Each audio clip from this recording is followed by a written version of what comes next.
Please join me in welcoming our guest speaker, Jennie Joseph.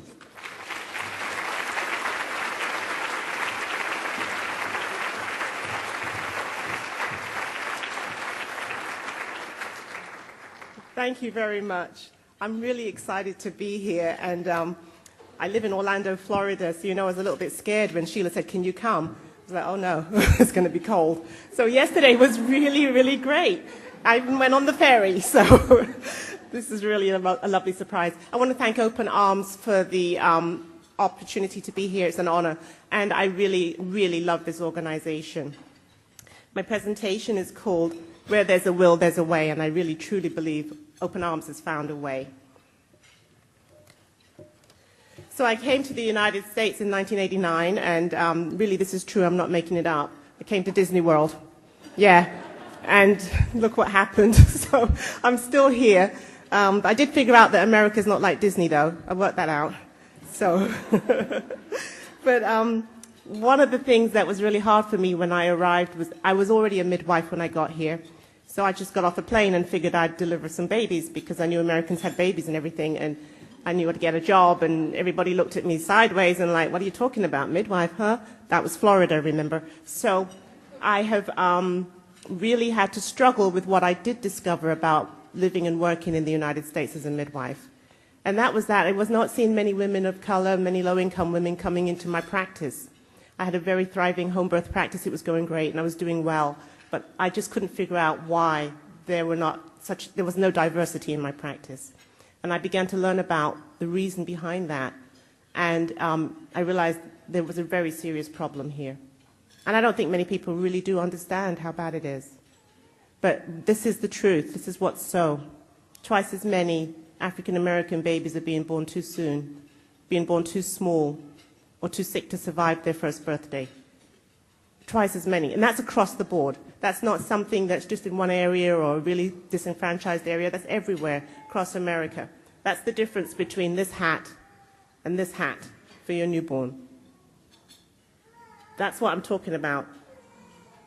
And if you see this graph, it's not very clear, and that's actually on purpose that you can't really read the legend very clearly. It doesn't really matter what the legend is. It doesn't matter what it's representing, which disparity is it talking about. You know already that the line at the top, that purple line, represents the African-American race. You know that, don't you? Because the other lines will be pretty well close together. So we could be talking about diabetes, heart disease, it doesn't really matter. The problem is, in this case, though, we're talking about dead babies. And so I developed a program, and I wasn't very creative. I couldn't think of any fancy names, so I just called it the JJ Way, because I'm Jennie Joseph, and that was the best I could do. And so the JJ Way is a maternal child health system which is addressing that very problem. And I had to stop and ask myself this question. Could it be possible, then, that we could just create a culture and an environment that supports all pregnant women in America? Is that possible? And would that difference be that there would be better health, that babies might go all the way to full term instead of being preterm, that the babies might be fatter? Could that be possible?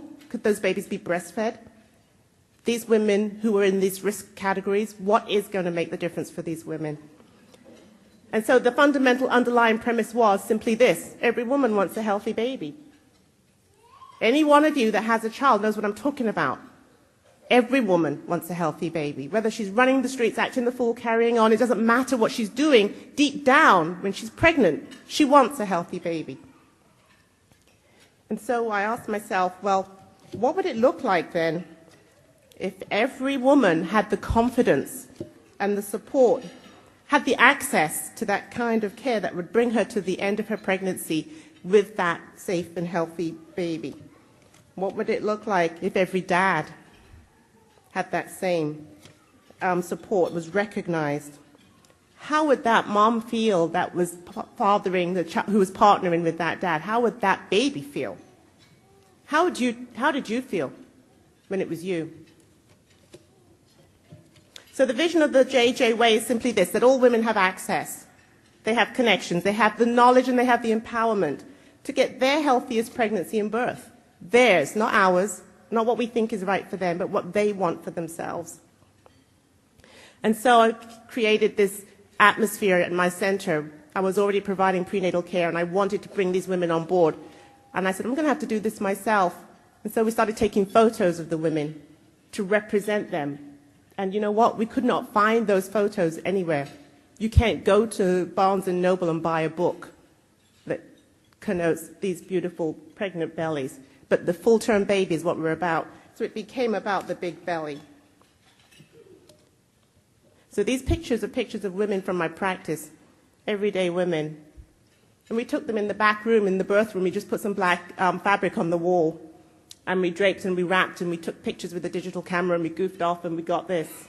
We were shocked. We were really surprised. It didn't matter whether they had stretch marks. It didn't matter whether they were overweight. They felt good. They enjoyed the session. We did this one time, but this is what we got. So we created the culture. We tried to support the women in a way that was meaningful for them. It wasn't just providing them medical care. We wanted to make sure that these women knew they were supported, that they had the resources, and that they could have their baby anywhere they chose. And many of them, most of them, choose hospital. So it's a midwifery model, but it's not about just being the midwife. It's about women having options. So we accepted that the women would choose. This woman was trying for a VBAC. You see the confidence in her. She felt ready. This one was first time scared out of her wits, drove us crazy. She would never stop. But look at how she blossomed and grew into that pregnancy. This was a first-time mom. She had a lot of preterm labor going on, but she went to term. This one had had a preterm baby. Her previous baby was born at 28 weeks. She was told all her babies would have to be born early by cesarean. She went to term. The skinny one, you know, skinny girls aren't supposed to be able to carry babies to term. This one was barely 100 pounds. She went to term 3 times. She breastfed her babies. These images were important for the women to see themselves, to understand what was possible. I tell this story because this woman, Kanita, was using drugs when she first came to my practice. She was crack addicted. This woman went to a high-risk clinic. We did collaborative care. She got her baby to term. She had a residential program. She was clean throughout the rest of her pregnancy. She delivered her baby. This woman, too. Can you beat it? I mean, I'm talking about what if every baby was our baby? Every baby was breastfed. What if every mother... I'm having some trouble with my slides. They're going faster than me, but I'm not pressing the button. I'm just...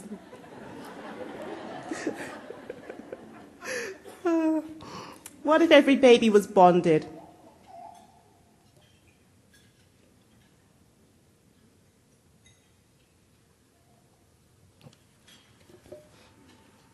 What if every family was able to welcome their child? So I want to share a little bit about my work. We did a clinical study in 2007 because one thing I learned about being in America is that you've got to have some data. You know, like the pictures aren't enough. So we went with the study. We enrolled 100 women, and these were prospectively enrolled. They were not picked and chosen. They were just who came on board at this time and said yes. And we wanted to see what the outcomes would be, and this is what we got. Now keep in mind, I don't have any real fancy stuff going on. I'm just a midwife. We have a few medical assistants. But we got 95% of the babies from these at-risk women to term.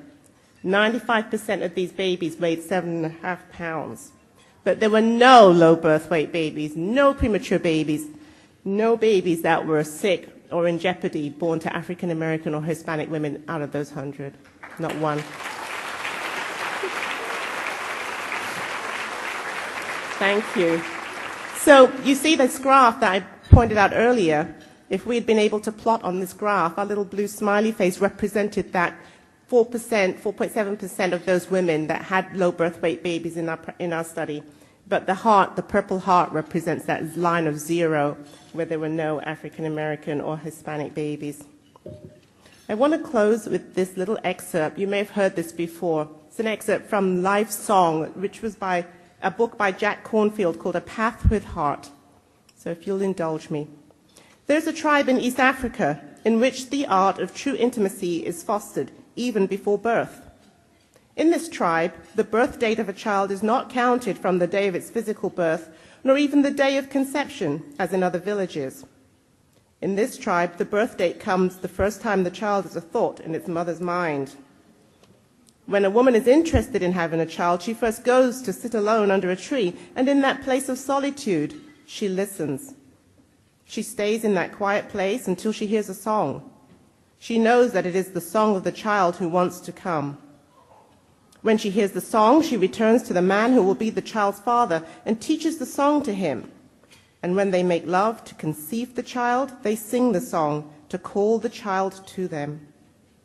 When the woman is pregnant, she teaches the child's song to the midwives and the old women of the village, so that when the birth time arrives, the people surrounding the mother sing the song to welcome the child among them.